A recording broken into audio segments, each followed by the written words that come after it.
వేడి వేడిగా ఉన్న ఇడ్లీలు, కారం కారం గన్ పౌడర్, పైన పల్లి నూనె, అంతే.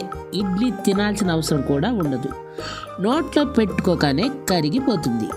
వెల్కమ్ టు తాలింపు టెల్స్. హాయ్, నేను మీ సునీల్. ఇవాళ మనము super tasty idli gun powder ఎలా చేసుకోవాలో చూద్దాం. కావలసిన ఇంగ్రీడియంట్స్: మినపప్పు, బియ్యం, ఎండుమిరపకాయలు, జీలకర్ర, ఇంగువ, ఉప్పు, అంతే కావలసిన ఇంగ్రీడియంట్స్. స్టవ్ వెలిగించుకుని బాణలి పెట్టుకుని ఒక పెద్ద స్పూన్ బియ్యం యాడ్ చేసుకుని ఒక 2 నిమిషాల పాటు బియ్యం లైట్గా కలర్ మారే వరకు వేయించుకోవాలి. వేయించుకునే ప్రాసెస్ మొత్తం లో ఫ్లేమ్లోనే జరగాలి. ఎలా వేయించుకోవాలంటే బియ్యం కాస్త రంగు మారి నోట్లో వేసుకోగానే కరకరలాడాలి, అలా ఉండాలి. ఓ 2 నిమిషాల పాటు వేయించుకుంటే సరిపోతుంది. తర్వాత ఒక 50 గ్రాములు మినపప్పు తీసుకుని మినపప్పు లైట్ గోల్డెన్ బ్రౌన్ కలర్ వచ్చే వరకు వేయించుకోవాలి. ఎలా అంటే మినపప్పు నోట్లో వేసుకోగానే కటక్కన్ సౌండ్ రావాలి, అలా వేయించుకోవాలి. ఏ మారుపాటు లేకుండా మినపప్పు మాడనీయకుండా వేపుకోవాలి, లేదంటే రుచి మొత్తం మారిపోతుంది. ఇలా ఈ కన్సిస్టెన్సీలో వేయించుకొని పక్కకు తీసి ఉంచుకోవాలి.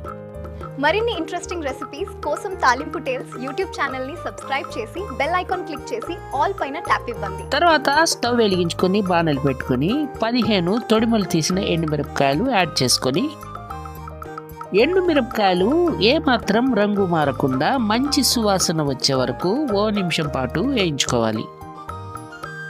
ఎండుమిరపకాయలు ఏమాత్రం రంగు మారినా రుచి మారిపోతుందని గుర్తుంచుకోవాలి.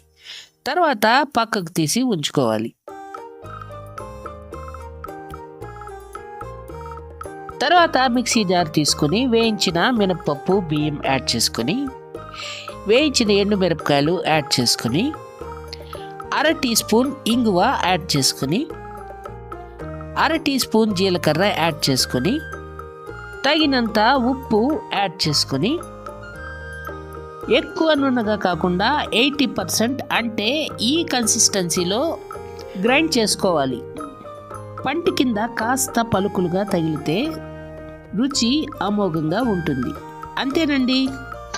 ఈ గన్ పౌడర్ ఇడ్లీకే కాకుండా దోశ పైన చల్లుకొని దోశ చేసుకున్నా, లేదంటే ఉప్మా పైన, పొంగల్ పైన చల్లుకొని తింటే కూడా అమోఘంగా ఉంటుంది.